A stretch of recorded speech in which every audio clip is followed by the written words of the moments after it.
Salut mec, j'espère que tu vas bien. Moi perso ça va nickel. On se retrouve pour une nouvelle vidéo. Forcément, on n'est pas là pour jouer au golf.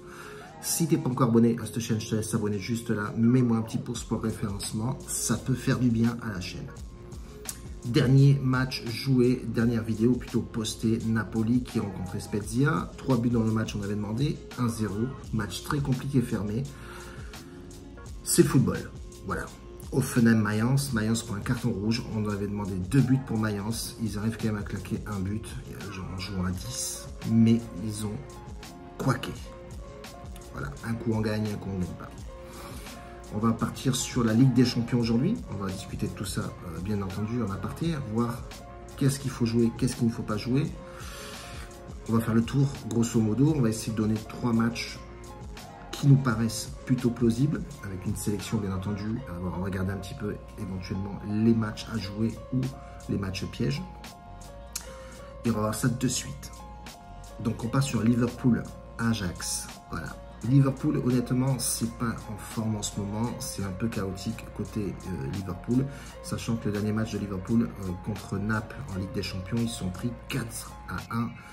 Franchement, rien ne va avec Liverpool. Ils ont très mal commencé aussi la Première Ligue.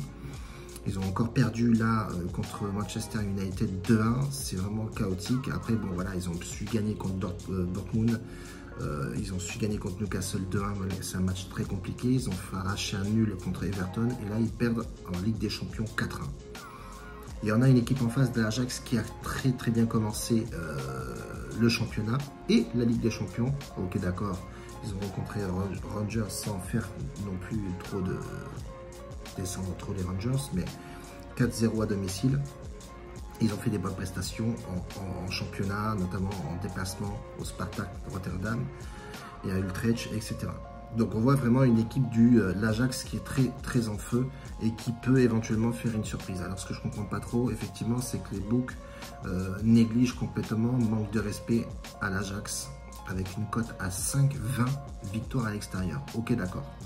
Sachant la forme de Liverpool à domicile ou en général, hein, pas à domicile, mais forcément en général, c'est quand même assez bizarre. Ils sont pas en forme, ça joue quand même à Anfield, c'est un match de Ligue des Champions, tout peut arriver. Tu le sais très bien qu'en Ligue des Champions, les petites équipes, faut pas les négliger. Ça reste du football, ça reste 11 personnes sur le terrain, capables de faire quelque chose. Et on voit effectivement sur la forme du moment que l'Ajax, sur les 5 derniers matchs, c'est au vert. Tout est au vert avec des belles prestats. Et on ne peut pas non plus se fier au dernier match joué de Liverpool-Ajax qui s'est soldé par un but à 0. Donc ça va être très compliqué sur ce match-là. Mais j'ai une forte confiance sur l'Ajax. Même si ça joue à l'extérieur, ils ont une équipe assez structurée et solide. Sur la forme du moment, avec les 5 victoires qu'ils ont su arracher, je partirai sur l'Ajax au match nul sur ce match. Pour la simple et bonne raison que Liverpool va accueillir une équipe très en forme de l'Ajax. Et Liverpool a quelques problèmes en amont. Attention à Klopp, tu peux sauter frérot. Voilà, parfait. Deuxième match pour cette équipe, pour cette Ligue des Champions, pardon. Ça sera le Sporting du Portugal contre Tottenham est plutôt pas mal en ce moment. Bon, ils ont battu forcément l'OM, un peu déçu, avec un petit coup de chatage. Qu'est-ce qu'il est parti faire? Un tac, Bamba là. Sur Son, je crois que c'était sur Son. Mais Marseille pouvait arracher au moins un match nul à Tottenham. Au Tottenham, c'est une belle équipe, certes, mais on a bien vu que si tu les pressais un peu trop haut, il y avait des difficultés sur cette équipe de Tottenham. Donc attention, forcément, Sporting, c'est une équipe qui joue au ballon, qui est en forme en ce moment. Voilà, sur les 3 derniers matchs, on voit effectivement que c'est 3 victoires. Ils sont partis quand même gagner à Francfort 3-0, ce qui n'est pas facile à faire. Francfort, même si c'est pas non plus une équipe extraordinaire, ça reste une équipe de Bundesliga qui est très costaud. Le championnat allemand est bien plus supérieur que le championnat portugais, sans manquer de respect bien entendu au Portugal. Mais attention, le Portugal à domicile c'est costaud et ils sont sur une bonne dynamique. Même si Tottenham aussi est très costaud et une bonne dynamique. Et je vois que Richarlison a vraiment trouvé ses marques dans cette équipe de Tottenham, même s'il y a un Kane qui prend beaucoup de place, Richarlison, en combinaison de Kane, c'est vraiment pas mal du tout. Je vois des buts sur ce match-là, je vois le over 2,5 buts pour la simple et bonne raison. C'est une équipe qui score beaucoup, qui encaisse pas mal aussi, le Sporting du Portugal. Il y en a une équipe offensive du côté de Tottenham. Alors après, ça va être risqué certes, mais c'est un match de poule. Il faut absolument engranger le maximum de points pour être tranquille. C'est un mini-championnat. Qui dit mini-championnat dit forcément marquer, scorer, gagner le match. Donc ça doit créer des ouvertures. Et je pense réellement que ces deux équipes-là sont très portées sur l'offensive. Là, si on se répercute sur les dernières confrontations, ils ont fait 2-2, c'était en Ligue des Champions, bon, c'était en 2010 certes, mais on voit que sur les matchs précédents, c'est porté souvent sur l'attaque. Donc on partirait sur le over 2,5 buts sur Tottenham qui se déplace au Sporting. Et le dernier match, les gars, on l'attend tous, c'est le Bayern de Munich qui attend Barcelone avec impatience. Le Bayern qui a perdu Lewandowski, qui fait un bon début de saison avec le Barça. C'est pas un Barça qu'on attend, voilà, c'est pas le Barça d'il y a 5-6 mois ou un an même maintenant avec un Messi, etc. Mais Barça, honnêtement, ça joue vraiment très fort au ballon et ça score énormément. On le voit là sur les 5 derniers matchs, allez sur les 4 derniers matchs, parce que les 5 derniers matchs c'était contre City, c'était un match amical, mais ils ont quand même fait un 3-3. Mais là, quand tu regardes le Barça jouer contre Séville 3-0, contre... bon, là, ils ont joué contre Splend.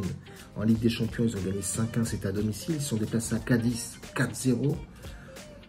On a un Barcelone qui, sur les 10 derniers matchs, ont des bonnes stats, même si on ne va pas mettre les matchs amicaux dedans, mais on voit effectivement qu'il y a un Barcelone qui est assez costaud. Hein, Real Sociedad 4-1. On partirait aussi pareil sur ce match-là, les gars. Ça va être un match ouvert, je le pense. Sur le nombre de buts, on voit que le Barça et le Bayern se détachent de l'Inter et de Spence. Même si l'Inter, avec les Lukaku et Martinez, ont beaucoup de mal. Et je pense que là, il faut valider tout ça et scorer et gagner ce match-là pour vraiment être très confortable pour les autres matchs en Ligue des Champions. Donc là, je partirai aussi, pareil, les gars, sur le over. Je pense que ça va être un match ouvert, ça va être un match Lewandowski va vouloir claquer un but ou deux. Je vois du but sur ce match-là. Alors, combien de buts exactement, ça, on va regarder ensemble.